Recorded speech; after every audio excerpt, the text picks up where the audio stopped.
नमस्कार। आज पराक्रम दिवस है और ये दिन जानते हैं हमें भारत के स्वतंत्रता संग्राम के एक ऐसे चैप्टर की याद दिलाता है जिस पर बहस तो बहुत होती है लेकिन उसे समझना बहुत जरूरी है। तो आज हम नेताजी सुभाष चंद्र बोस के उसी रास्ते को समझने की कोशिश करेंगे। तो चलिए इस पूरे विश्लेषण की शुरुआत ना एक बहुत सीधे सवाल से करते हैं। सोचिए, अगर भारत को आजादी सिर्फ और सिर्फ अहिंसा से मिली होती तो फिर अंग्रेज नेताजी सुभाष चंद्र बोस से इतना क्यों डरते थे? यही वो सवाल है जो हमें एक बिल्कुल अलग नजरिए की तरफ ले जाता है। हाँ, आज 23 जनवरी पराक्रम दिवस। ये दिन उस लीडर का है जिसने आजादी मांगी नहीं बल्कि उसे छीनने की पूरी तैयारी कर ली थी। कहते हैं उनका नाम सुनते ही ब्रिटिश हुकूमत की नींव तक हिल जाती थी। वो सिर्फ एक इंसान नहीं थे, वो ब्रिटिश साम्राज्य के लिए सबसे बड़ा खतरा थे। तो आखिर नेताजी का रास्ता था क्या? देखिए, ये वो रास्ता नहीं था जहां अर्जियां दी जाएं, सुधारों का लंबा इंतजार किया जाए। नहीं, ये था सीधे एक्शन का रास्ता, कर्म का रास्ता। एक ऐसा रास्ता जिसका मानना था कि आजादी की एक कीमत होती है और भाई उसे चुकाने के लिए तैयार रहना ही पड़ेगा। उस दौर में जब ज्यादातर नेता ब्रिटिश सरकार से कुछ रियायतें मिलने की उम्मीद लगाए बैठे थे, तब नेताजी ने एक बहुत ही बुनियादी सवाल खड़ा किया। उन्होंने पूछा, क्या गुलामी से आजादी तोहफे में मिल सकती है? और ये सिर्फ एक सवाल नहीं था, ये उनकी पूरी विचारधारा का निचोड़ था, उसका सार था। और फिर आया वो नारा जो आज भी इतिहास में गूंजता है, तुम मुझे खून दो, मैं तुम्हें आजादी दूंगा। ये सिर्फ एक स्लोगन नहीं था, ये देश के नौजवानों के लिए एक सीधी, एक पावरफुल पुकार थी। और बात सिर्फ नारों तक नहीं रुकी। नेताजी ने सिर्फ नारे नहीं दिए, उन्होंने अपने शब्दों को हकीकत में बदला। उन्होंने बनाई आजाद हिंद फौज यानी INA, एक ऐसी आर्मी जिसका सिर्फ और सिर्फ एक ही लक्ष्य था, एक आजाद भारत। लेकिन कहानी यहाँ खत्म नहीं होती।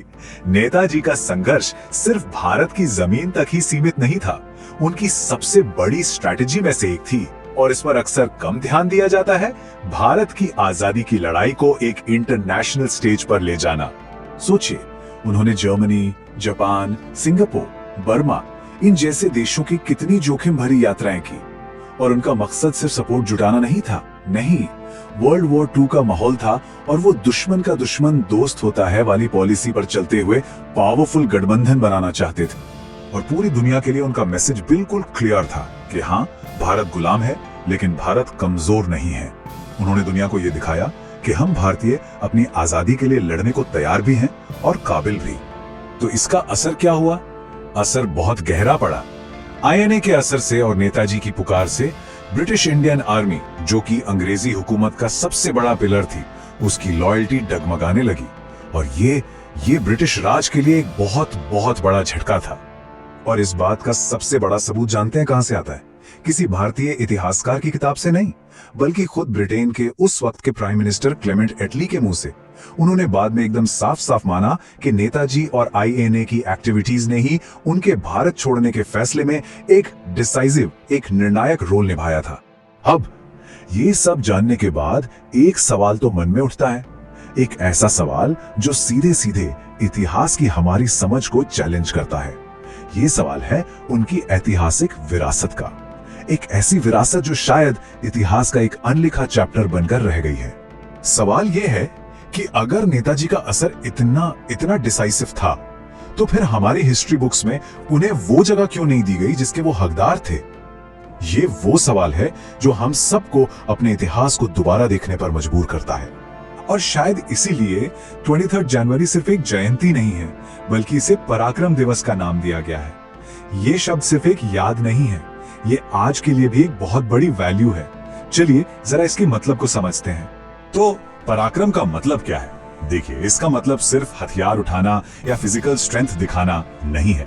नहीं, नेताजी के लिए इसका असली मतलब था अन्याय के सामने न झुकने का करेज, अपने उसूलों पर टिके रहने की हिम्मत और जो आप मानते हैं उस पर एक्शन लेने की ताकत। तो हम कह सकते हैं कि पराक्रम के 3 मेन पिलर्स हैं। पहला, अन्याय के खिलाफ खड़े होने की हिम्मत, दूसरा, सच बोलने का साहस और तीसरा, देश के लिए सिर्फ सोचना नहीं बल्कि ठोस कदम उठाने की ताकत। तो अब इस पूरी चर्चा के आखिर में हम सबको खुद से एक आखिरी सवाल पूछना चाहिए, और ये सवाल सिर्फ इतिहास के बारे में नहीं है, ये आज के भारत के लिए है। बस एक पल के लिए सोचिए, अगर नेताजी आज हमारे बीच होते तो क्या वो सिर्फ भाषणों और नारों से संतुष्ट हो जाते, या फिर वो देश के लिए ठोस रिजल्ट्स, ठोस एक्शन की मांग करते? और सबसे बड़ा और आखिरी सवाल यही है कि क्या नेताजी का वो रास्ता, यानी बिना रुके सीधा एक्शन लेने का पराक्रम का रास्ता, आज के भारत के लिए पहले से भी कहीं ज्यादा जरूरी हो गया है? इस सवाल पर सोचना ही नेताजी को सच्ची श्रद्धांजलि होगी। जय हिंद।